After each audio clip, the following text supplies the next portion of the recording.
दोस्तों, अगर आप वही एस्पिरेंट्स हैं जिनका स्कोर 60 टू 70 के बीच में आ रहा है आज भी, अगर पीवाईक्यू करने के बावजूद भी, तो आज की इस वीडियो के बाद आपका स्कोर डेफिनेटली 90 प्लस आएगा। और आज की इस वीडियो में हम 2024 के यूपीएससी के क्वेश्चंस पेपर को सॉल्व करेंगे, जिसमें एलिमिनेशन टेक्निक, स्मार्ट गेसिंग, इंट्यूशन आपका कैसे डेवलप होगा इसके ऊपर भी बात करेंगे। बस आपसे एक रिक्वेस्ट है, जब भी ये क्वेश्चंस को करवाया जाएगा तो उसी के साथ आपको अपने नोटबुक या कोई भी एक बबल भरने वाली बुक को, एमसीक्यू बुक को लेके बैठना पड़ेगा, जिसमें जैसे जैसे क्वेश्चन होता जाएगा वैसे से आप करते जाइए और देखते जाइए आपका नेट करेक्ट क्वेश्चंस भी कितने जा रहे हैं। ठीक है, और उसी के साथ में स्कोर अपना जरूर नीचे मेंशन करते जाना, जितने भी मैं आज क्वेश्चंस कराऊंगा और मैं कैसे एग्जाम हॉल में बैठ के क्वेश्चंस करता मैं उसी के ऊपर ही बताऊंगा। ठीक है, तो चलिए दोस्तों, सबसे पहले क्वेश्चन से स्टार्ट करते हैं। ठीक है, तो पहला क्वेश्चन है, the atmosphere is heated more by incoming solar radiation than by the terrestrial radiation. Carbon dioxide and other green house gases in the atmosphere are a good absorber of long wave radiation. अब आपको यहाँ पे ये समझना है कि short wave length क्या होती है और लॉन्ग वेव लेंथ क्या होती है। मैं इसको बताते नहीं बैठूंगा, अब ये टाइम भी नहीं है कि मैं आपको बेसिक चीजें बताऊं। बस आपको ये पता है कि शॉर्ट वेव लेंथ क्या होती है और वो लॉन्ग वेव लेंथ क्या होती है, तो यहाँ पे आपको आंसर आ जाएगा। बस आपको मैं एक टेक्निक बता दे रहा हूँ, जब भी ऐसे स्टेटमेंट पढ़ो तो यहाँ पे बीच में बिकॉज लगा दीजिए।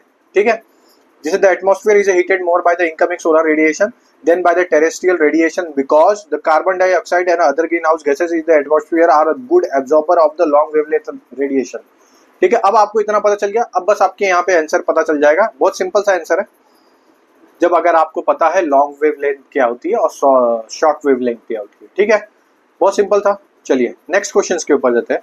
अब यहाँ पे आपको बिकॉज वाला अप्लाई करके देखना है, खुद में खुद आपको आंसर आ जाएगा। देखिए, thickness of the troposphere at the equator in much greater as compare to at to pole. At the equator heat is transported to a great height by the strong convention current. अब आपको ये पता होगा कि हमारी earth as a bulge है, और जो अर्थ बल्ज होने के मतलब जो इक्वेटर है हमारा बल्ज पे, अब वहां पे काफी ज्यादा लैंड अगर स्प्रेड हो रहा है तो ऑब्वियसली जब भी वहां पे एटमॉस्फेयर बनेगा तो उस लैंड से ऊपर बनेगा और काफी दूर तक बनेगा, क्योंकि हीट निकल रही है ना लैंड से। और एज कम्पेयर टू पोल पे, पोल काफी फ्लैट है, तो वहां पे जब भी कोई एटमॉस्फेयर का जो जितने भी एटमॉस्फेयर बनेंगे वो काफी डिस्टेंस कम पे बनेंगे। ठीक है, जहाँ पे 13 से 8 किलोमीटर के बीच में रहती है, आप उसके हिसाब से अपने एडजस्ट कर सकते हो। अब यहाँ पे बिकॉज लगाने के बाद अब यहाँ पे आप आंसर देखिए क्या हो सकता है। तो मतलब ये स्टेटमेंट पहले वाले स्टेटमेंट को फुलफिल तो कर ही रहा है, तो ए हो गया आंसर। देखिए बहुत सिंपल है। ठीक है, तो मैंने एक और दो क्वेश्चन कर दिया। अब तीसरा क्वेश्चन देखिए, कुछ नहीं था, बहुत सिंपल था। Consider the following statement. ये ओनली 1 2 3 4 वाले में सब कंफ्यूज होते ही रहता है। अब पोरोक्लास्टिक डेब्रीज है, pyroclastic sorry, ash and dust है, नाइट्रोजन कंपाउंड है, सल्फर कंपाउंड है। अब यहाँ पे क्या पूछा, वॉल्केनिक इरप्शन से क्या क्या निकलता है। अब आपको इतना तो पता है, सल्फर निकलता है, नाइट्रोजन निकलता है, एश निकलता है। 3 तो पता है, क्या चौथा हो सकता है कि नहीं हो सकता? ऑब्वियसली हो सकता है, और ये एज इट इज ज्योग्राफी के एनसीईआरटी में लिखा है, जो 11th वाली एनसीईआरटी एज इट इज लिखा है, तो ऑल 4 तो होगा ही। ठीक है, चलिए नेक्स्ट क्वेश्चन के ऊपर चलते हैं। Which one of the following is are correct inference या inferences from the isothermal map in the month of January. अब जनवरी के मंथ में क्या रहता है आइसोथर्मल मैप का, आप इस हिसाब से सोचिए। अब ये कहाँ पे बोला, ये नहीं बोला है, बस आपको इस स्टेटमेंट में फाइंड आउट करना है। ठीक है, the isothermal deviate to the north over the ocean and to the south over the continent. ठीक है, अब आपको यहाँ पे ये पता तो रहना ही चाहिए कि आइसोथर्मल क्या होता है। ठीक है, the presence of a cold ocean current, gulf stream, North Atlantic drift make the North Atlantic Ocean colder and the isothermal band toward the north। अब यहाँ पे अगर आपको बेसिक क्लियर है आइसोथर्मल क्या होता है, ठीक है, अब आपको यहाँ पे बेसिक भी क्लियर है, तो आपका आंसर बहुत फटाक से आ जाएगा। आपको ये पता चल जाएगा कि भाई यहाँ पे ये चीज तो गलत लिखी है कि आइसोथर्मल जो बैंड होता है टूवर्ड्स द नॉर्थ, ये तो नहीं होता, तो मतलब ये यहाँ पे गलत हुआ, ये सही हो गया और ये यहाँ पे हो गया। मैं वो बता रहा हूँ, स्टैटिक सब्जेक्ट में ना हमेशा आपकी एक्यूरेसी 100% होनी चाहिए, उससे नीचे नहीं होनी चाहिए। अगर स्टैटिक सब्जेक्ट में भी आपकी एक्यूरेसी कम होने लग गई है तो आप डेफिनेटली बहुत बड़े रिस्क में हो। ठीक है, और ये क्वेश्चन मैं समझ सकता हूँ बहुत सारे लोग को नहीं आएगा, तो देखिए अब आपको 4 नंबर क्वेश्चन नहीं आ रहा, आपको ये करना है कि 4 यहाँ पे लिख देना है ऊपर, आपने 4 लिख दिया, फिर आगे बढ़ जाना है। ठीक है, अब आपको यहाँ पे सेकंड रीडिंग में आके करना है। जिनकी बहुत सारी प्रॉब्लम है कि हम 2 रीडिंग नहीं कर पाते, 3 रीडिंग नहीं कर पा रहे, उनके लिए मैं सोल्यूशन बता रहा हूँ। ठीक है, तो मैं एक एग्जांपल के लिए मैं आपके लिए एक इजी कर देता हूँ, ज्यादा अच्छा रहेगा। कि देखिए अब मैंने यहाँ पे लिख दिया 4 नंबर। ठीक है, अब जब भी मैं आऊंगा इस 4 नंबर को सॉल्व करूंगा। ठीक है, पहले पेज में मेरा 4 नंबर क्वेश्चन है। चलिए नेक्स्ट क्वेश्चन के ऊपर चलते हैं, सॉरी 5th क्वेश्चन। अब 5th question, which one of the following countries are well known for the 2 largest cocoa production in world. अब कोकोआ प्रोडक्शन सबसे ज्यादा कहाँ पे होगा, जो इक्वेटर का जोन होगा, इक्वेटर के जोन के बाजू बाजू जितनी भी कंट्री होगी। और ज्योग्राफी में ऐसे डायग्राम बना के बताया गया घाना। मेरे को कुछ नहीं पता, मेरे को सिर्फ इतना पता है कि घाना तो होगा ही होगा। तो घाना तो है ही है कोड, और मेरा ये आंसर सही है, और डेफिनेटली ये आंसर भी सही है। ठीक है, अब देखिए ये क्वेश्चन है जहां पे रिवर को अरेंज करने के ऊपर बोला था। With refers to the Himalayan river join the Ganga downstream. Downstream मतलब अब गंगा यहाँ से निकल रही है, कहाँ से निकल रही है इसका कमेंट जरूर बताना। कौन सा मुख है वहां से निकल रही है, और कहाँ पे जाके जा रही है, कहाँ पे जाके वो उसका पूरा लास्ट में जाके वो ड्रेन हो जा रही है, ये जरूर मुझे बताना। अब वहां से लेके पूरा डाउनस्ट्रीम पे जा रही है पूरी। अब वो उसकी जब भी वो डाउनस्ट्रीम में जा रही है, कौन कौन सी ट्रिब्यूटरी उसके साथ अटैच होते हुए जा रही है। ठीक है, ये बताना हम लोग कहाँ से, वेस्ट टू ईस्ट में। अब आपको ईस्ट में ये पता है कि कोसी, कोसी को क्या दूसरे नाम से बोलते हैं, ये जरूर कमेंट करना। तो ये आपको ये पता है कि सबसे लास्ट में कोसी तो होगी ही होगी। तो सी और डी ऑटोमेटिकली गलत हो गया। अब बचा है कि आपका ये घाघरा और गोमती। अब यहाँ पे आपको ये बताना है कि कौन सा दोनों में से होगा। तो बहुत सिंपल था, गोमती सबसे पहले स्टार्ट होती है, फिर घाघरा आती है, फिर गंडक आती है, फिर कोसी आती है। अब आपको ये दो ऑप्शन से सेलेक्ट करना है। यहाँ पे आपको सिर्फ अपना बेसिक नॉलेज अप्लाई करना था। ठीक है, अब देखिए यहाँ पे फिर से वही स्टेटमेंट बेस्ड क्वेश्चन आया। अब यहाँ पे 3 स्टेटमेंट कर दिया। मेरे ख्याल से यूपीएससी को पता होगा, कोई भी बिकॉज लगा के कर ले रहा, आराम से उसका हो भी जा रहा है, भले ही उसको आंसर भी नहीं पता है, तब भी यहाँ पे भी अपन बिकॉज लगा करेंगे तब भी देखो हो जाएगा। Rainfall is one of the reason of weathering of rock. ठीक है, मतलब ये स्टेटमेंट हम लोग समझ लेते कि सही है। चलिए, रेन वाटर कंटेन है carbon dioxide in the solution, होगा ही, ऑब्वियसली होगा। Rain water contains the atmosphere oxygen, obviously होगा। तो ये दोनों क्या कर रहे हैं, इसको फुलफिल कर रहे हैं, ऑब्वियसली फुलफिल कर रहे हैं। तो पहला, अब देखिए अब इसमें ऑप्शंस क्या क्या क्या है। Both statement 2 and 3 are correct and both them are explain 1, obviously explain कर रहे हैं, बहुत सिंपल था, कोई भी गलत नहीं है। तो ये आपका आंसर हो गया इसका ए, 7th का। देखिएगा मैं इसलिए बोल रहा हूँ बहुत इजी क्वेश्चन है, ज्यादा हार्ड भी नहीं है। ठीक है, चलिए अब ये 8 क्वेश्चंस के ऊपर चलते हैं। इसमें आपके पास मैप बड़ा अच्छा होना चाहिए। अगर मैप नहीं अच्छा है तो आप इसका आंसर भी नहीं दे पाओगे। और इसके लिए अगर किनका मैप नहीं अच्छा, जैसे कि मेरा मैप ज्यादा अच्छा नहीं है, तो मैं क्या करता था, ऐसे क्वेश्चंस को यहाँ पे 8 लिख देता, आगे बढ़ता। पहले पेज पे 4 हो गया, यहाँ पे 8 हो गया। ठीक है, अब मैं आगे बढ़ गया। अब यहाँ पे चलते वाटरफॉल के ऊपर। ठीक है, धौलाधर, मालवा और नर्मदा। अब यहाँ पे मालवा रीजन नहीं होगा, वेस्ट बंगाल में है, ये आपको पता है, वेस्ट बंगाल के आजू बाजू छोटा नागपुर प्लेटू की साइड में है, तो ये ऑब्वियसली गलत हो गया। ओंद्रू, छोटा नागपुर, सुंदर रेखा, अब ये तो सही है, ये तो सबको पता है। अब बात है कि तीसरा क्या सही है कि गलत है, क्योंकि यहाँ पे ओनली 1, ओनली 2, ऑल 3 ये करके आया है। अब ये क्वेश्चन ऐसे होते हैं जो बहुत डिफिकल्ट भी होते हैं, बहुत ईजी भी होते हैं। लेकिन मैं फिर से 8 एक हो गया और एक 9 हो गया। मैं इसको भी अंडरलाइन कर दूं, क्योंकि मेरे को पता है जब भी मैं एग्जाम हॉल में होता तो ये मेरे को प्रेशर डेवलप करता। उस प्रेशर डेवलप करने के बाद मैं इस टाइम पे यही करता कि मैं 9 और 8 ये दोनों को मैंने यहाँ पे अंडरलाइन करके रख दिया है। ठीक है, आगे वाले क्वेश्चन पे चलते हैं। सेंट्रल एशिया, वोसगैस, fold mountain, European Alps block mountain, North America Appalachian fold mountain, और South America Andes fold mountain. अब यहाँ पे आपको ये पता है कि कौन कौन सा फोल्ड माउंटेन है और कौन कौन सा नहीं है। अगर नहीं भी पता है तो अपना सिर्फ लॉजिक लगाइए। एंडीज कहाँ पे है, ये हो गया साउथ अमेरिका। अब एंडीज यहीं पे है। अब यहाँ पे एंडीज के पास कौन सी सबसे ज्यादा डेवलप हो सकती है, फोल्ड माउंटेन कि ब्लॉक माउंटेन। बस आपको यहाँ पे इतना क्लियर है तो आपका आंसर खुद में खुद आ जाएगा। ठीक है, और इसका आंसर तुम जरूर बताना आप लोग सब जन, क्योंकि मैंने ऑलरेडी इसको एलिमिनेशन टेक्निक में मैंने बताया भी है। चलिए आगे बढ़ते हैं। कंसिडर द फॉलोइंग एयरपोर्ट, ये करंट अफेयर बेस्ड क्वेश्चन है, तब भी बहुत सिंपल है। उस टाइम पे करंट अफेयर में भी था, अगर आपको नहीं भी पता होगा तो भी गैस कर सकते हो। Donyi Polo airport, Kushinagar international airport, Vijayawada international airport. In the recent past which one of the above the construction of the greenfield project. ठीक है, ग्रीनफील्ड प्रोजेक्ट में कौन कौन सा हो सकता है, तो ऑब्वियसली ये 2 होगा, तीसरा नहीं होगा। 1, 2 ये पता होना चाहिए, इसमें कोई एलिमिनेशन नहीं लगेगी, लेकिन इधर लगेगी वाटर वेपर में। With refers to the water vapour, which one of the following statement is are correct। ठीक है, अब यहाँ पे आपको ये देखना है कि it is the gas the amount of which decrease with altitude। हाँ सही है। It percentage is a maximum at pole।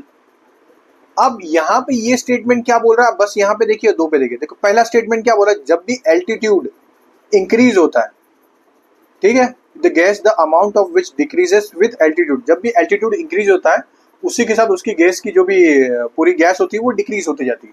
ठीक है, वाटर वेपर, इतना क्लियर हो गया। It percentage is a maximum at pole, नहीं हो सकता। क्यों नहीं हो सकता, क्योंकि वाटर वेपर को क्या चाहिए, एक तो एटमॉस्फेयर वैसा चाहिए कि जहाँ पे वाटर वेपर क्रिएट हो। क्या पोल पे क्रिएट हो सकता है? अगर आपको इतना भी नहीं पता तो भाई राम भरोसे चल रही है आपकी पढ़ाई। और यहाँ पे आंसर हो जाता है ए। बस आपको इतना बेसिक पता है तो हो जाएगा, आपको घबराना नहीं है बस। Consider the following description. Annual and daily range of a temperature is low, पहली बात। precipitation occur throughout the year, दूसरी बात। तीसरी बात क्या, precipitation varies between 50 to 250 centimetre. अब यहाँ पे आप वेरिएशन देखिए, कहीं पे 50 मतलब बहुत कम है और 250 बहुत ज्यादा है। तो ये कहाँ पे हो सकता है, या तो कोस्टल एरिया में या तो बहुत ज्यादा इक्वेटर के पास में कोई जोन हो, ठीक है। तो ये दो अपने दिमाग में फटाक से क्लिक होना चाहिए। देखिए अब यहाँ पे आप, मैं जैसे बोला ना आपको, एक या तो इक्वेटर क्लाइमेट जोन में होना चाहिए या तो मरीन एरिया में। और सेम यूपीएससी ने दो स्टेटमेंट डाल भी दिया, तो आपने सी और बी सी कट गया। यूपीएससी जानता है कि आप कहाँ कहाँ पे कंफ्यूज हो सकते हो, इसके लिए वो वैसे स्टेटमेंट बनाता भी है। इसका क्लासिक एग्जांपल मैंने बिना ऑप्शन देखे आपके सामने रख दिया। अब आपको यहाँ पे पता लगाना है कि क्या बोला है, annual and daily range of temperature is low है। कहाँ पे हो सकता है लो? यहाँ पे तो हाई रहेगा इक्वेटर पे, तो लो कहाँ पे रहेगा? Marine west coast of climate पे रहेगा, ठीक है। बस आपको ऐसी छोटी छोटी चीजें जो आपको ध्यान देनी है, जैसे कि अभी कोरियलिस फोर्स के बारे में पढ़ते हैं, सब जन ने पढ़ा है। बस वहां से यूपीएससी ने उठा के ऐसे क्वेश्चन डाल देगा कि आधे लोग कंफ्यूज हो जाते हैं। क्यों कंफ्यूज हो जाते हैं? It increases with increases in wind velocity, wind velocity के साथ इंक्रीज होती है, पहली चीज तो यही बता दिया गया। दूसरा, it maximum at a pole, हाँ maximum at the pole and is absent at the equator. सही बात है, दोनों सही है। जब भी विंड की वेलोसिटी इंक्रीज होगी तो वैसे वैसे कोरियलिस फोर्स इंक्रीज होते रहेगा, और इक्वेटर पे एब्सेंट होता है। क्यों एब्सेंट होता है ये जरूर मुझे कमेंट करके बताना, ठीक है। एब्सेंट होता है ये भी सही बात है, और एज इट इज लिखा भी है एनसीईआरटी में। तो ये दोनों के दोनों स्टेटमेंट सही है बोथ। अब देखिए यहाँ पे आता है आपका लॉजिक अप्लाई करना 15 नंबर क्वेश्चन का, ठीक है।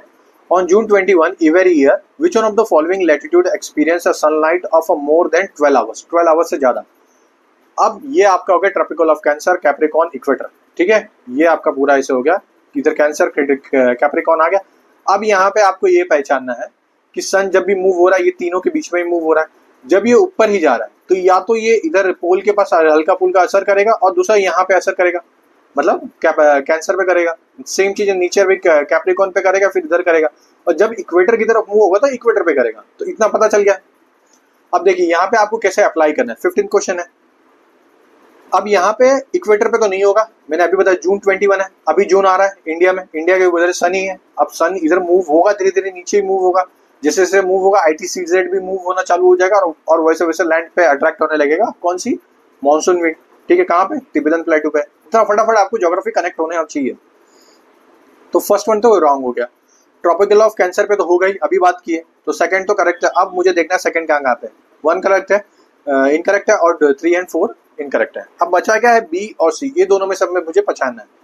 दूसरा ट्रॉपिकल ऑफ कैप्रिकॉर्न, अब यहाँ ही पे आपको पता जाना चाहिए 2 और 3 तो साथ में होंगे भी नहीं, इसलिए ऑप्शन में 2 3 दिया भी नहीं है। मतलब आपकी एलिमिनेशन जितनी डिफिकल्ट हो सकती है उतना डिफिकल्ट कर दिया।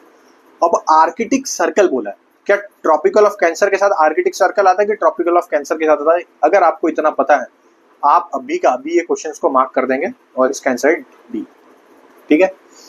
अब आपको अगर इतना पता है ट्रॉपिकल और आर्कटिक सर्कल कहाँ पे है, नॉर्थ में है कि साउथ में, अगर इतना भी थोड़ा भी बेसिक भी पता है तो 2 और 4 आप मार के आएंगे, ठीक है। One of the following reason has been the world's largest tropical peatland which hold account 3 year worth of a global carbon emission from a fossil fuels and the possible destruction of which can exact detrimental effect on the global climate. Which one of the following is it denotes that the reason? ठीक है, बहुत इसमें से बहुत सारी चीजें ऐसी थी, जैसे फॉसिल फ्यूल पे मैंने समझ में आ गया, पॉसिबल डिस्ट्रक्शन के ऊपर समझ में आ गया, तो कौन सा हो सकता है? Obviously Congo basin. देखिए मैं जितना भी क्वेश्चन मार्क करा रहा हूँ, अगर कोई गलत होगा कमेंट जरूर कर देना, अगर मैंने एक का भी गलत आंसर मार्क किया है, ठीक है। इसलिए ध्यान से देखिए, और आपको भी डेवलप करना है। अब देखिए साइंस का क्वेश्चन है, अब मेरा साइंस का बहुत सिंपल सा लॉजिक होता है, ऑल ऑफ द अबव, लेकिन ठीक है पहले पढ़ लेते हैं। PFAS, ठीक है, are the founded wide spread in the drinking water, food packaging and material. पहली चीज तो ये लिख दिया। दूसरी चीज क्या है, PFAS are not easily degraded in the environment, obviously क्योंकि फूड में है। ये दोनों स्टेटमेंट एक दूसरे को मैच कर रहे हैं। तीसरा क्या है, persistent exposure of PFAS can lead to bioaccumulation in animal bodies. Obviously, अब 1 और 3 तो एक दूसरे के साथ परफेक्ट मैच कर रहा है। अगर कोई मटेरियल फूड और आपके ड्रिंकिंग वाटर में जा रहा है तो ऑब्वियसली वो एनिमल के अंदर भी जाएगा, बायो एक्यूमुलेट तो होगा ही किसी एनिमल के अंदर, उसी के साथ अपने अंदर भी एक्यूमुलेट होने लग जाएगा। तो 1 और 3 तो सही है। अब दूसरा क्या है, PFAS is not easily degraded in the environment. Obviously नहीं हो पा रहा ना, क्योंकि वो फूड में अगर इजीली घुस पा रहा है तो मतलब वो बहुत ज़्यादा छोटी मात्रा में, मतलब पार्टिकुलेट मैटर में बहुत ज़्यादा छोटे में, ताकि वो फूड और वाटर में आपके ऐड हो पा रहा है, जिसके वजह से वो यहाँ पे और यहाँ से यहाँ पे आ रहा है। तो मतलब 1 2 3 तीनों करेक्ट। ऑब्वियस देखिए 1 2 3 तीनों करेक्ट भी हो गया। देखिए मैंने अभी आपको बताया कि कैसे ये एक स्टेटमेंट इसके साथ कनेक्ट है, कैसे ये एक इसके साथ कनेक्ट है। तो मतलब अगर एक सही है तो 3 भी सही होगा, और एक सही है तो 2 भी सही होगा। तो मतलब 1 2 3 एक साथ में ही होंगे।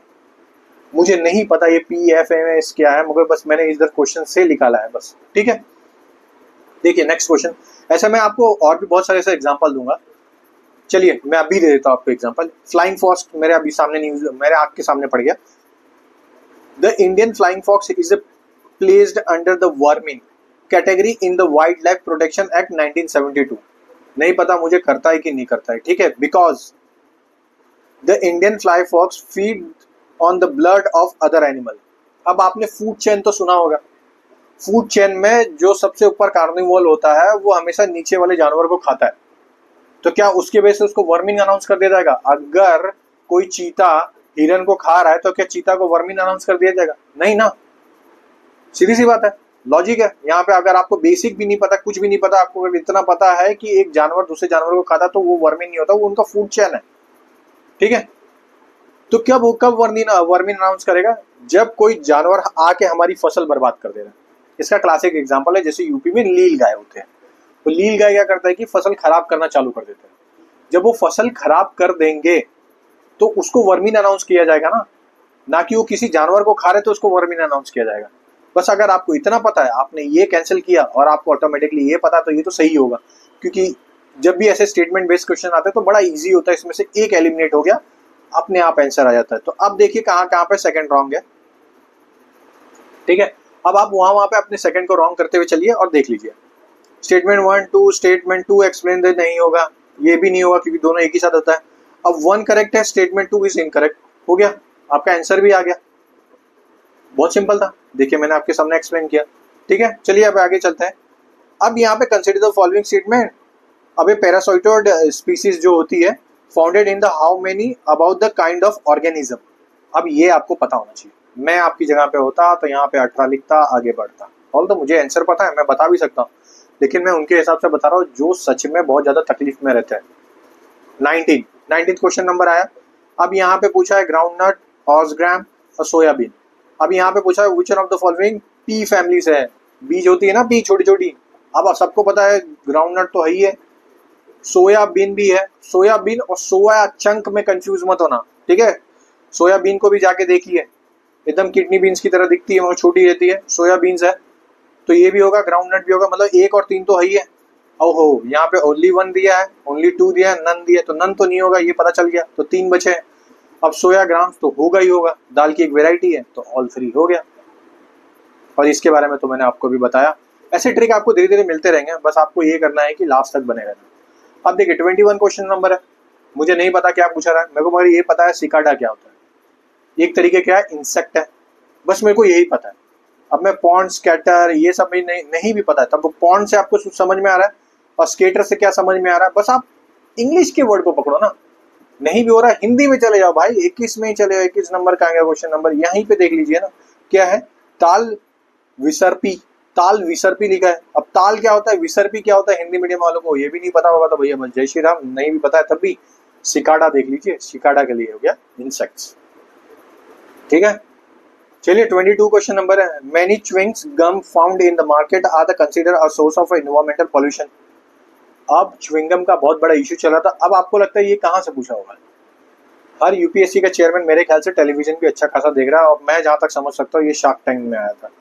एक इन्वेस्टर आया था शार्क टैंक में, उसने वहाँ पे जब अपने च्युइंगम को एक फैसिलिटी लेके आया था, उसने बोला था इस हर च्युइंगम में प्लास्टिक होते हैं, लेकिन मैं जो च्युइंगम दे रहा हूँ ये प्लास्टिक नहीं होता, अगर आप गलती से आपके मुंह में चले गया तो वो पेट में जाके डिग्रेड हो जाएगा, ठीक है। The many chewing gum contain a plastic gum. देखिए अब मैं ये बता रहा हूँ कि अगर आपने अच्छे से उस चीज़ को देखा है, अगर आप भी अदर सोशल मीडिया पे एक्टिव हो और अपनी नॉलेज की बेस वाली चीज़ों को देख रहे हो तो आपको पता चल जाएगा ये स्टेटमेंट करेक्ट है। और नहीं भी देख रहे हो तो यूपीएससी क्या सोचता है मैं ये बताता हूँ। यूपीएससी के जितने भी एग्जामिनर पेपर बनाने वाले हैं वो ये तो जरूर जानते हैं, अगर कोई यूपीएससी वाला स्टूडेंट कोई पैकेट लेता है तो जरूर उसके पीछे पढ़े कि पहली चीज तो उसके अंदर क्या क्या इंग्रेडिएंट यूज किया गया। इसका एक क्लासिक एग्जांपल मैं आपके सामने देता हूँ। एक बार फोर्टिफाइड के ऊपर से क्वेश्चंस पूछा था, ठीक है। फोर्टिफाइड ऑयल के ऊपर पैकेट आती है, अब उसने पूछ लिया कि फोर्टिफाइड में कौन कौन से विटामिन से ऐड होता है। अब उस ऑयल के पैकेट, आप कितनी बार मॉल गए होंगे, कहीं भी दुकान पे गए हो, उस ऑयल के पैकेट को लिए होगे मगर वहां पे F+ लिखा है, बस इसको देख लेते हो, उसके नीचे विटामिन लिखा A और D। अब उसने यहीं से क्वेश्चन पूछ लिया। अब सब लोग ये सोच रहे कि भाई इस मैगजीन में आया, जाके पढ़ने लग गए, उस चक्कर में सब बेकार हो गया, ठीक है। अब यहाँ पे चलते, Brazil animal founded in indri, Indonesia elk, Madagascar, bonobo. अब ये किसी को नहीं पता होगा, 23 पे ये करिए सर्कल, यहाँ पे 23 लिख लिया, ठीक है। चलिए अब आगे बढ़ते हैं, और ये क्वेश्चन काफी अच्छा भी है। Consider the following statement regarding the World Toilet Organization, ठीक है। It is one of the agency of a United Nation. वाह। World Toilet Summit, World Toilet Day, World Toilet College are the initiative of this organisation to inspire the action to tackle the global sanitation crisis. अब यहाँ से आपको एक चीज तो समझ में आ गई, यहाँ पे क्या है, ग्लोबल सैनिटेशन क्राइसिस है, मतलब टॉयलेट से ऑब्वियसली कुछ चीजें साफ सुथरी रहेगी, है ना, सैनिटेशन तो होगा ही होगा। तो सेकंड तो सही है, इतना तो मुझे पता चल गया, मतलब मैं एक तो एलिमिनेट कर सकता हूँ। अब तीसरा क्या है, the main focus of its function is to grant a fund to the least developed countries and developing countries to achieve the end of open defecation, ठीक है। अब यहाँ पे आपको बहुत इजी चीजें समझनी है, बस वर्ड के ऊपर ध्यान देना, आपका आंसर आ गया। The main focus in fact to grant a fund least developed country, ठीक है, और डेवलपिंग कंट्री। देखिए डेवलपिंग कंट्रीज में ओपन डिफिकेशन बहुत बड़ा इशू है, लेकिन क्या डेवलप कंट्रीज में है? नहीं ना, बस तीसरा गलत करिए जहां जहां पे तीसरा लिखा है, और दूसरा आपको पता है, और पहला क्या हो सकता है कि नहीं हो सकता, ऑब्वियसली हो सकता है, तो 1 है 2 आ गया ऑप्शन। एक टेक्निक है, मगर उस टेक्निक को तभी आप अप्लाई करना जब बार बार आप यूपीएससी के क्वेश्चन पेपर को, या तो जब भी आपका क्वेश्चन पेपर फर्स्ट है। फॉर एग्जाम्पल के लिए मेरे को नहीं पता पहला है कि नहीं है, ठीक है, मैं एग्जाम हॉल में क्या करता था, मैं यही बता देता हूँ। कोई टेक्निक बोल सकता है, कोई कुछ भी बोल सकता है, तुक्का मारना बोल सकता है, लेकिन सिर्फ 5 से 6 क्वेश्चन में अप्लाई करना, पूरे में मत अप्लाई करना। मुझे दूसरा पता है, पहला नहीं पता है। अगर मैं इसको एलिमिनेट करने के बाद मेरे पास ऑप्शन सी और ए बचता है। अब मैं हमेशा जानता हूँ कि यूपीएससी कभी भी एक सिंगल स्टेटमेंट क्वेश्चन को राइट नहीं करता, हमेशा 1 और 2 को राइट करेगा, और इस चीज की 80% गारंटी है कि 80% यूपीएससी यही करता है। मैं 100% नहीं बोलूंगा, 80% स्टिल बोलूंगा। अगर आप 5 क्वेश्चन कर रहे हो, 5 में से 2 क्वेश्चन के साथ यही होगा। अभी तक आपने पूरे ऊपर से क्वेश्चन मैंने जितने कराए 24 के 24, उसमें आपको समझ में आ भी गया होगा, ठीक है। चलिए आगे बढ़ते हैं, ये भी एक कॉन्सेप्ट बेस पे है, ज्यादा सोचना भी नहीं है। Lion do not have a particular breeding season, सही बात है। Unlike most other big cat, cheetah do not roar, वो भी बात बराबर, आप जू में जाके देखे भी होंगे, लायन तो करता ही है। 1 और 2 तो सही है। Unlike a male lion, male leopard do not proclaim their territory by the scent. Obviously भाई सब करते, जितने भी कार्निवोरल है वो अपने अपनी हर जगह जगह के अपने जाके एक्सक्रीटा या कुछ तो ऐसी चीजें छोड़ते हैं, जिसकी वजह से ये पता चल जाता है कि कहाँ कहाँ पे उनकी टेरिटरी है या कहाँ कहाँ पे उनकी एरिया। सिंपल चीज है, तीसरा गलत कर दो, 1 और 2 करेक्ट है। बस आपको घबराना नहीं है, लास्ट तक ऑप्शन पे पढ़ते रहोगे तो अपने आप खुद में खुद आंसर आने लग जाएंगे, बिलीव मी, खुद में खुद आने लग जाएंगे। अब जब भी इतने बड़े क्वेश्चन आते हैं, होते बहुत ईजी है, लेकिन मेरा जो पर्सनल राय है इसमें सजेशन है 26 ऐसे सर्कल करो और आगे बढ़ो, ठीक है। पढ़ते मत बैठो, क्योंकि इनिशियल जो टाइम होता है आपका, जो पहला वाला टाइम होता है फर्स्ट रीडिंग, यहाँ पे आपको अपनी कॉन्फिडेंस बनाना है। तो अभी तक मैंने जितने क्वेश्चन किए, मैं आपको सब गारंटी दे सकता हूँ कि इधर जितने भी लोग देख रहे हैं 90% लोगों को आ भी रहा होगा। क्यों आ रहा है? क्योंकि मैं एक बेसिक टेक्निक और बेसिक स्मार्ट स्ट्रेटेजी के साथ बता रहा हूँ। देखिए कोई तुक्का जैसी चीज नहीं होती है, मैं अभी भी बता रहा हूँ। आपके पास जब तक अगर नॉलेज नहीं होगा तब तक आप ये सब चीजें अप्लाई भी नहीं कर पाओगे, मैं जितने भी चीजें बता रहा हूँ। और एक चीज एग्जांपल देता हूँ, मेरा साइंस बहुत वीक है, तब भी मैं आपको साइंस के साथ देखो यहाँ पे समझाता हूँ। Consider the following statement, battery storage, biomass generator, fuel cell, rooftop solar photovoltaic units. ठीक है, डिस्ट्रीब्यूशन एनर्जी रिसोर्सेस, मुझे नहीं पता क्या है, ऑब्वियसली नहीं पता है। ठीक है, अब मैं यहाँ पे क्या कर सकता था, देखिए अब यहाँ पे सबसे ज्यादा जो सबको कंफ्यूजन जो यहाँ पे क्रिएट होगा वो ये होगी कि क्या हो सकता है, और मेरा साइंस का वही लॉजिक है, ऑल ऑफ द फोर। और है भी क्यों, बैटरी स्टोरेज कनेक्ट होता है बायोमास जनरेटर से, बायोमास भी फ्यूल सेल भी है, और उसके बाद रूफटॉप सोलर फोटोवोल्टिक यूनिट्स है। ये क्या कर रही है, डिस्ट्रीब्यूटेड एनर्जी रिसोर्सेज तो है ही है, साथ ही साथ में इसमें ज्यादातर जो एनर्जी है वो रिन्यूएबल एनर्जी के फॉर्म में भी हो रही है। डिस्ट्रीब्यूटेड एनर्जी रिसोर्सेज, ये रहा आपका एग्जाम्पल। अब मुझे ये नहीं पता था, तब भी मैंने 4 ऑप्शन देखे, इस 4 ऑप्शन से मैंने ऑल 4 मार्क दिए, और ये करेक्ट भी होगा, मैं इस चीज की गारंटी लेता हूँ। आप जाके अपनी तरफ से चेक भी कर लेना। मैं अभी आपके सामने पढ़ रहा हूँ और आंसर बता रहा हूँ, मुझको नहीं पता आंसर क्या हो सकता है। ठीक है, क्योंकि मुझे बहुत सारे बच्चों ने कमेंट किया कि सर आप एग्जाम हॉल में कैसे बैठ के क्वेश्चंस करते हो, तो मैं उसी हिसाब से क्वेश्चंस कर रहा हूँ। जो मुझे नहीं आ रहा मैं रोक रहा हूँ। जैसे 26 नंबर बताया मैंने, इस 26 नंबर को मैं बाद में पढ़ूंगा, वरना तो मेरा पहली बार में रीडिंग में मेरा कॉन्फिडेंस गिर जाएगा। Which one of the following show a unique relationship with the insects that has a covalent with the end that is only insect that can pollinate this tree? ठीक है, नहीं पता, 28 मारो, आगे बढ़ो। ठीक है, चलिए consider the following statement, butterflies, fish, frog, how many above have a poisonous species among them. अब आपको ये नहीं पता है, बहुत सिंपल चीज है। अभी हमने पीछे ही ऊपर ही एक क्वेश्चन पढ़ा था, मैं इसलिए बोलता हूँ कि दिमाग खोल के चलना चाहिए हमेशा। मैं दिखाता हूँ, बायो एक्यूमुलेशन के ऊपर क्वेश्चन पढ़े थे ना अपन, ये रहा। ठीक है, अब इस क्वेश्चन को आपने देख लिया, पॉज करके अच्छे से देख लीजिए। अब अपन आ जाते हैं इसी क्वेश्चन के ऊपर।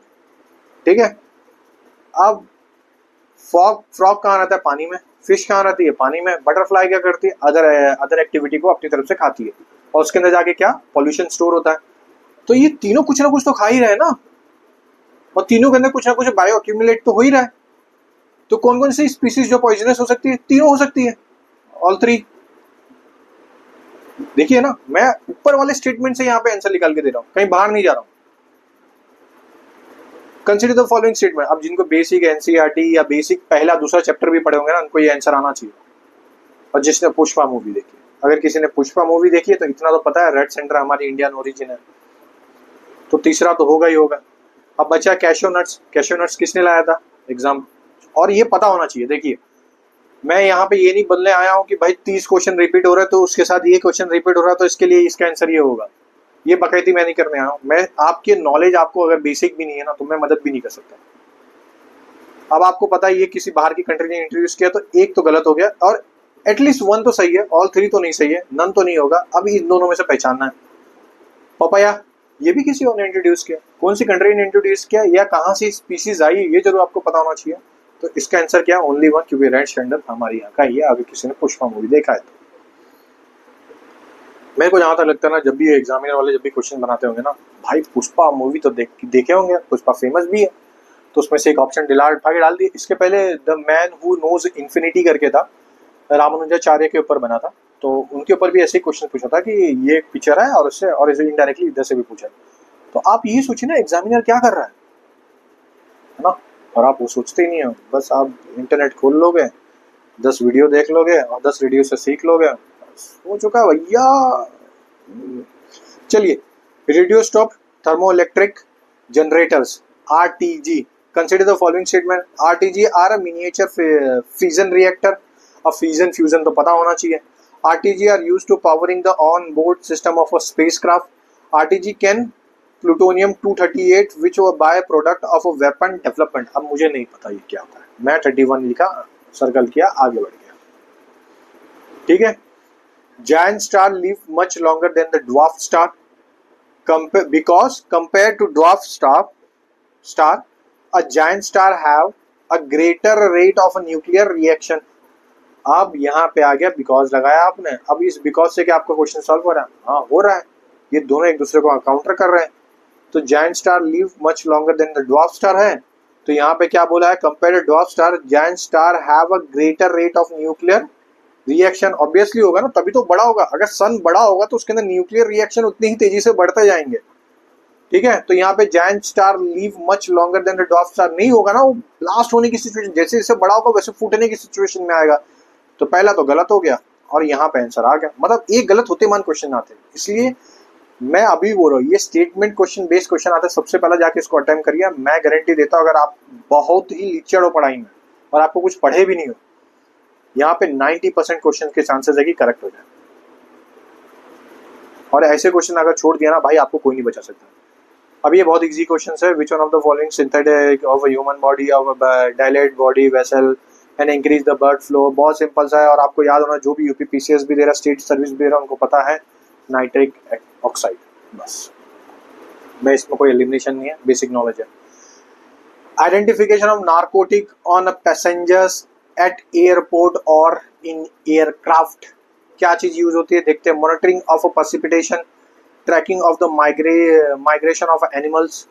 How many of the above activity can radar B use. Radar use होता है। कभी एयरपोर्ट गए हो, नहीं गए हो, ट्रेन में गए हो, ट्रेन में जाते समय अपना लगेज किसी एक बॉक्स में डालते हो, पता है ना, स्कैन होने के लिए।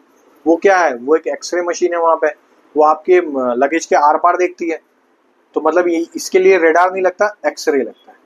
पहला गलत हो गया, तो ओनली वन तो होगा नहीं, नन तो होगा ही नहीं, बस ये दोनों में से पहचानना है।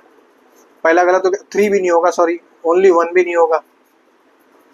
अब मॉनिटरिंग ऑफ प्रेसिपिटेशन अगर होगा तो ये भी होगा, सीधी सी बात है। दोनों एक दूसरे को साथ में करते तो रेडार ये दोनों के लिए यूज होता ही है, तो ओनली 2 ऑप्शन करेक्ट है। देख लिए, नॉलेज है। नहीं पता रेडार क्या होता तब भी मैंने बता दिया।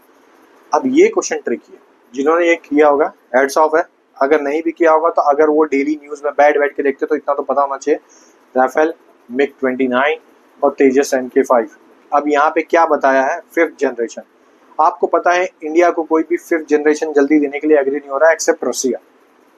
ठीक है, अब इतना पता चल गया। तो राफेल क्या 5th जनरेशन है? नहीं। मिग 29 क्या 5th जनरेशन है? नहीं, ये भी नहीं है, तो नन हो जाएगा। देख लीजिए, बहुत सिंपल है। मैं पहले सिंपल बता दे रहा हूँ, और ये वीडियो ज़्यादा बड़ा नहीं कर सकता क्योंकि मुझे भी पता है आप लोग में से ज़्यादा लोग देखेंगे नहीं। सिर्फ मैं एक टेक्निक बता दे रहा हूँ और उस टेक्निक को आप फॉलो करते रहिए। अभी आधा घंटा हुआ है और मैंने 36 में कर दिया, और उसके साथ मैं बताते हुए क्यों, मैं एग्जाम हॉल में ऐसे ही सोच के चलता हूँ। ठीक है, 200 क्वेश्चन है बस।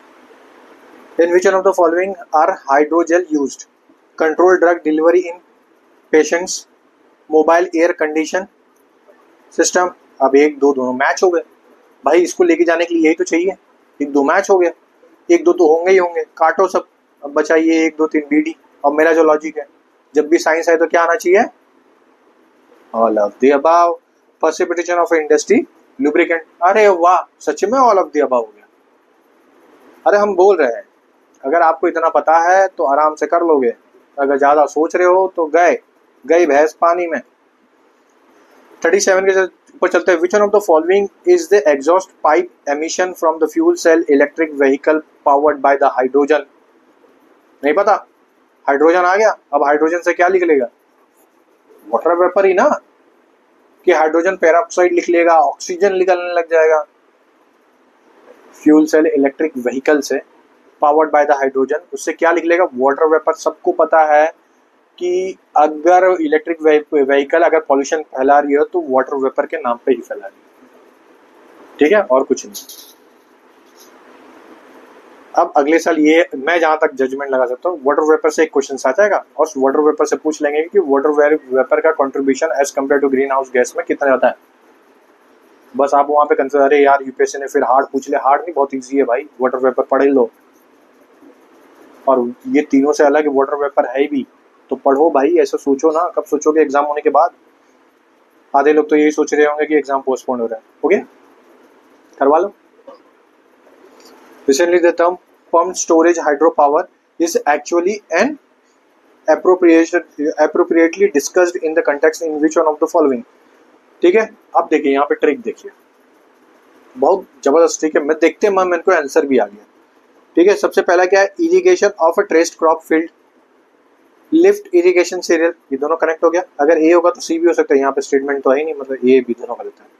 लॉन्ग ड्यूरेशन एनर्जी स्टोरेज, ओहो, ये तो दोनों से अलग है। तीसरा रेन वाटर हार्वेस्टिंग, अरे वाह, ये तीनों एक दूसरे से कनेक्ट है, मतलब ए होगा तो बी भी होना चाहिए, सी भी होना चाहिए, मगर यहाँ पे है ही नहीं, तो ए गलत हुआ तो बी गलत होगा, बी गलत होगा, ऑटोमेटिकली आंसर सी आ गया। क्यों मैंने ऐसा बोला?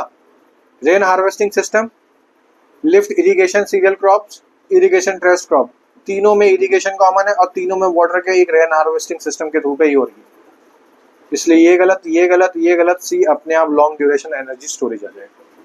मुझे नहीं पता ये क्या लिखा है, फालतू चीजें, मगर मैंने यहाँ पे ऑप्शन से लिखा है। सेम चीजें, चलिए मैं ये पढ़ता भी नहीं, यहाँ पे मैं नीचे से करता हूँ। देखिए मैं आपके सामने कर रहा हूँ, मैंने पढ़ा भी नहीं। Assistant reproductive technology, drug delivery nano technology, vaccine production technology, waste water treatment technology, ठीक है। अब यहाँ पे ड्रग डिलीवरी नैनो टेक्नोलॉजी और वैक्सीन प्रोडक्शन टेक्नोलॉजी, ये तीनों लगभग सेफ है। मतलब मेरे कहने के बाद जब भी वैक्सीन से प्रोडक्शन टेक्नोलॉजी होगी, अगर उसका एडवांस वर्जन क्या है, drug delivery through nano technology, ये इसका एडवांस वर्जन है। असिस्ट रूप प्रोडक्टिव टेक्नोलॉजी, ये वैक्सीन का एडवांस वर्जन है। मतलब ए बी सी तीनों मैच कर रहे हैं, ए गलत हुआ, बी गलत हुआ, सी गलत हुआ, फिर से डी देखे आगे। अब भी नहीं विश्वास हो रहा है, चलिए नेक्स्ट क्वेश्चन के ऊपर चलते हैं। Bond market, money market, stock market, forex market. Bond market कहाँ पे काम करता है, फॉरेक्स मार्केट कहाँ पे काम करता है, स्टॉक मार्केट कहाँ पे करता है? अब बचा है मनी मार्केट। फिर से मनी मार्केट इसका ऑप्शन होगा, करेक्ट होगा डेफिनेटली, मैं गारंटी देता हूँ। अब कैसे होगा ये देखिए। Collateral, borrowing, lending obligation, bond में तो होता नहीं है ऑब्वियसली। बॉन्ड तो तभी दिया जाएगा जब किसी के ऊपर ऑब्लिगेशन होगा, और वो ऑब्लिगेशन के स्टेटस के हिसाब से चलता है कि हर एक कंपनी का क्या क्या स्टेटस है। अगर आपने वो स्टेटस ही मिस कर दिया तो फिर आपकी बात गलत है, तो बॉन्ड तो मार्केट तो गलत हो गया। और स्टॉक मार्केट तो आपको पता है, स्टॉक मार्केट में कैसे आप बाय कर रहे हो, सेल कर रहे हो, एक ट्रस्ट पे कर रहे हो, तो ए और डी गलत हो गया। फॉरेक्स मार्केट में ज्यादा अगर आरबीआई दूसरे से करती है, बेचती है, सब कुछ करती है, तो यहाँ पे कोलेटरल का तो कोई रोल ही नहीं है। मनी मार्केट में कोलेटरल आ जाता है। और एक बार करके दिखाऊं क्या? नहीं ना, अब तो नहीं होगा भी नहीं भाई, हर एक क्वेश्चन पे थोड़ी ना होगा। अब टोटल फर्टिलिटी रेट क्या होती है इन ऑन इकोनॉमिक, बस ये आपको पता होना चाहिए। स्टार्टिंग से लेके एंड तक यूपीएससी कंफ्यूज करेगा, ठीक है। अब मैं इसका एक क्लासिक आंसर दे देता हूँ, ठीक है। The number of children born per 1000 people in the population in a year, ठीक है। The number of children born to a couple in their lifetime in given population, the birth rate minus death rate, the average number of a live birth a woman would have by the end of her child born age, ठीक है।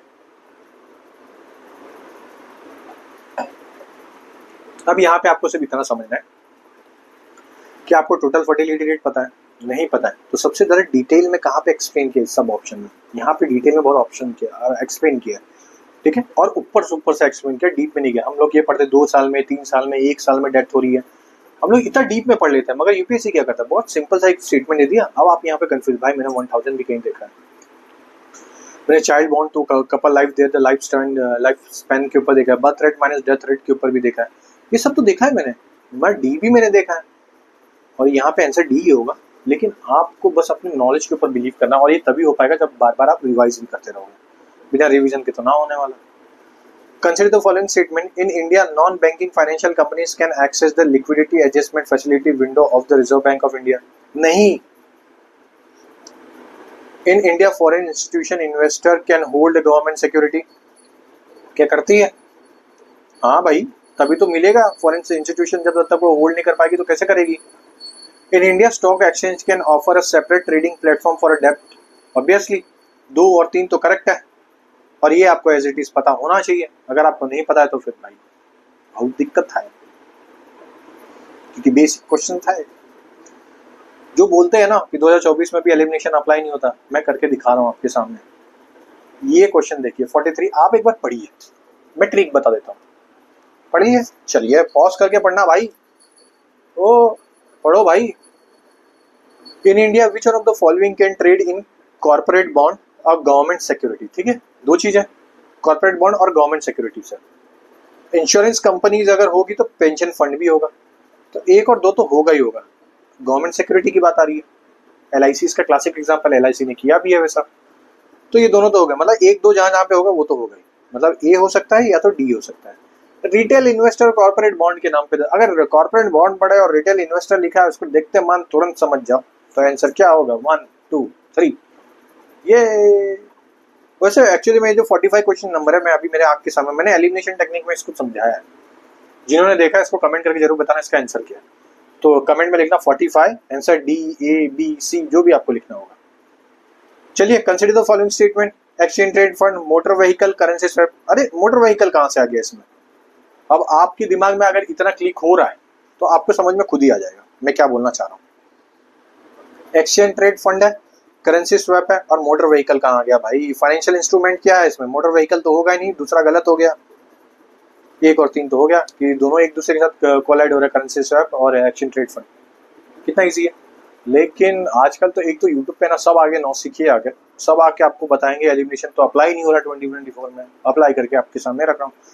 मैं भी बोल रहा हूँ आपको बस अपना दिमाग खोल के चलना है। नहीं विश्वास है? इसमें देखिए, agriculture residues, core grain, corn grain, waste water treatment sludge, wood mill waste. अब यहाँ पे क्या पूछा है कि which one of the following about use to a feed stock for a production of sustainable aviation fuels. ठीक है, अब यहाँ पे एग्रीकल्चर रेसिड्यूरी तो होता ही है, गन्ने गन्ने सब तो सुने ही हो, वेस्ट वाटर ट्रीटमेंट तो होगा ही, कॉर्न ग्रेन तो होगा ही, और वुड विल मिल्स वेस्ट भी तो होगा ही। तो ये सब तो है ही है और ये सब तो चल भी रहा है। तो 1 2 3 4, और इस बार डी में नहीं रखा है इसको ताकि बच्चे ऑल ऑफ द अबव मारते तो डी देखते सीधा, सी में रख दिया ताकि कंफ्यूज हो जाए। चलिए 4 क्वेश्चन है, बहुत सिंपल है। ये तो बहुत ही सिंपल है। एनसीईआरटी के 12th की एनसीईआरटी में इकोनॉमिक डेवलपमेंट ऑफ इंडिया करके कैसा है, उसमें फार्मर फ्लो क्या होगा, वर्किंग कैपिटल नहीं होता है। कंप्यूटर क्या होता है, फिक्स कैपिटल। हाँ, येन यूज्ड बाय द वेवर्स। अब यहाँ ही पे लिखा है यूज्ड, तो फिक्स थोड़ी ना होगा, वर्किंग होगा। तीसरा गलत हो गया। पेट्रोल वर्किंग कैपिटल सही है। अगर आपको कुछ भी नहीं पता है, अगर आपको ये दिख रहा है पेट्रोल वर्किंग कैपिटल है, तो जो भी हम कपड़ा पहन रहे हैं, जो भी जितने भी चीजें हो रही है वो भी वर्किंग ही होगी ना। तो तीसरा गलत हो गया, चौथा सही हो गया। तो मतलब ऑल 4 तो नहीं होगा। अब दूसरा, कंप्यूटर एक फिक्स कैपिटल है, फार्मर फ्लो एक फिक्स कैपिटल हो सकता है, वर्किंग कैपिटल नहीं हो सकता। इससे जो प्रोडक्शन होगा वो वर्किंग कैपिटल हो सकता है, लेकिन फार्मर फ्लो एक फिक्स कैपिटल है। तो क्या हो गया इसका आंसर? 2 और 4 वाला सही है, मतलब कोई 2 सही है, तो ओनली 2। देखिए मैं ऑप्शन से ही बता रहा हूँ, कोई ज्यादा। अब देखिए यहाँ पे इतने बड़े बड़े क्वेश्चन है और ये सबसे इजी होते हैं, मालूम है। यहाँ पे 100% चांस है कि आप करेक्ट कर लो। Which one of the following words या phrase in the most appropriately used for the denote on interoperable network of a 3D virtual world that can be accessed simultaneously by million of user who can exert property right over the virtual item last का line। ठीक है, big data analyst नहीं हो सकता। Cryptography, अब virtual item आपको समझ में आ गया तो मेटावर्स या तो वर्चुअल मैट्रिक्स होगा। ये 2 है, तुरंत देखते मन समझ में आना चाहिए। और सबसे जो नियरेस्ट आंसर है मेटावर्स, 7 करोड़ मेटावर्स। बहुत इजी था आंसर, इस तरीके से आप समझिए। तो थोड़ा जोक चलता रहना चाहिए ना। With refers to the rule और rules imposed by the Reserve Bank of India while treating a foreign bank, consider the following statement. देखिए अब इकोनॉमिक के ऐसे क्वेश्चंस है, कुछ लोग को लगता है इकोनॉमिक बहुत हार्ड है। अब यहाँ पे एग्जांपल देखिए, फॉरेन बैंक को कैसे ट्रीट करेगा Reserve Bank of India. There is no minimum capital. अरे भाई, कोई फॉरेन से अगर कोई इंस्टीट्यूट यहाँ पे आके कुछ चीज बना रही है तो नो मिनिमम कैपिटल कर देगी तो भाग जाएगी कभी भी छोड़ के। तो मिनिमम कैपिटल तो होगा ही। एक्सट्रीम वर्ड यहीं पे आ गया, ओनली, नन, ये सब नहीं होता भाई। कुछ दिमाग अपना होगा ना तो उसको यूज करो। There is no minimum capital requirement for only on banking subsidiary in India. 1 automatically wrong हो गया। For only on banking subsidiary in India at least 50% of the board members should be a Indian nation। obviously तभी तो रुकेगा। तो second वाला correct है। और वैसे भी देखिए ये दोनों एक दूसरे के साथ मैच भी नहीं खा रहे। ये लास्ट क्वेश्चन है, फिर खत्म। और इसी के साथ मैंने सब आपके साथ खत्म भी कर दिया। With refers to corporate social responsibility CSR rule in India, consider the following statement.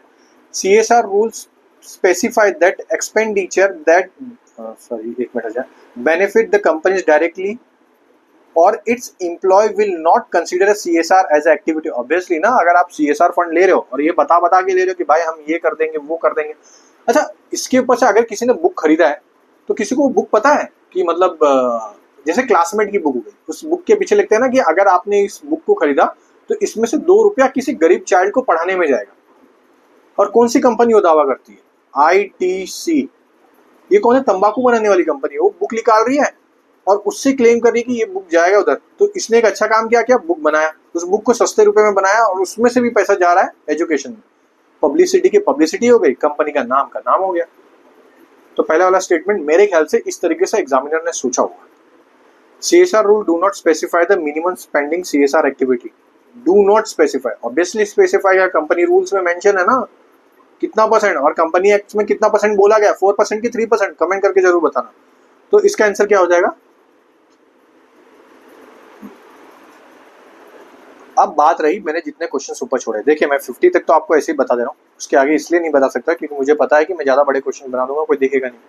हाँ, अगर आपको लगता है कि 50 के बाद भी मुझे बताना चाहिए तो मैं बता दूंगा। अब जैसे मैंने यहाँ पे 4 नंबर क्वेश्चन छोड़ा था, अब इस 4 नंबर का आंसर मुझे अब पता था कि मुझे ये दोनों में से पता लगाना, मुझे पता है दूसरा तो रॉन्ग है, पहला सही हो सकता है, दूसरा भी सही हो सकता है, लेकिन जब मैंने यहाँ पे पढ़ लिया टूवर्ड्स द नॉर्थ, यहाँ पे गलत हो गया और ये हो गया ए, तो ये हो गया।